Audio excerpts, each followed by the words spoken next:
নমস্কার, আমার চ্যানেলে আপনাদের স্বাগত জানাই। আপনারা তো ইলিশ মাছ নানা রকম ভাবে রান্না করে খান। এবার আমি আলু বেগুন দিয়ে পাতলা ঝোল রান্না করছি। এভাবে খেয়ে দেখুন কেমন লাগে। এই ইলিশ মাছের ঝোলটা বানানোর জন্য কি কি লাগবে আপনাদের দেখাই, চলুন। ইলিশ মাছ, এরকম লম্বা লম্বা করে কেটে রাখা বেগুন, আলু, এখানে জিরে ধনে একসাথে গুঁড়ো করা আছে, কালো জিরে, হলুদ, নুন, কাঁচা লঙ্কা বাটা। আমি মাছটার মধ্যে হলুদ নুন মাখিয়ে নিয়েছি। হলুদ নুনটা আমি ভালো করে মাখিয়ে নিয়েছি। এবার আমি কড়াইয়ে তেল দিয়েছি, একটু গরম হোক, তারপরে আমি মাছটা ভেজে নেব।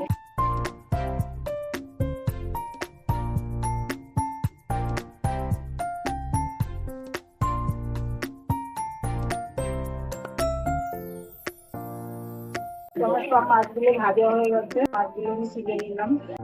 একটু কালো জিরে সোমবার দিচ্ছি। এবার আমি বেগুনগুলো দিয়ে দিচ্ছি, আলুটাও দিয়ে দিচ্ছি।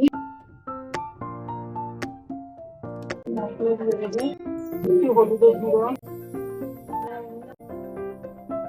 জিরে ধনের গুঁড়োটা, এবার আমি একটু সামান্য মশলাটা কষানোর জন্য জল দিচ্ছি।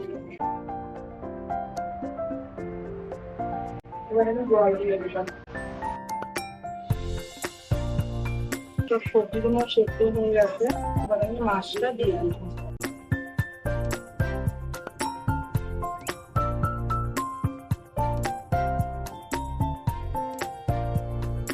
এবার মাছের ঝোলটা হয়ে গেছে, এবার আমি গ্যাসটা অফ করে ঝোলটা নামিয়ে দিচ্ছি।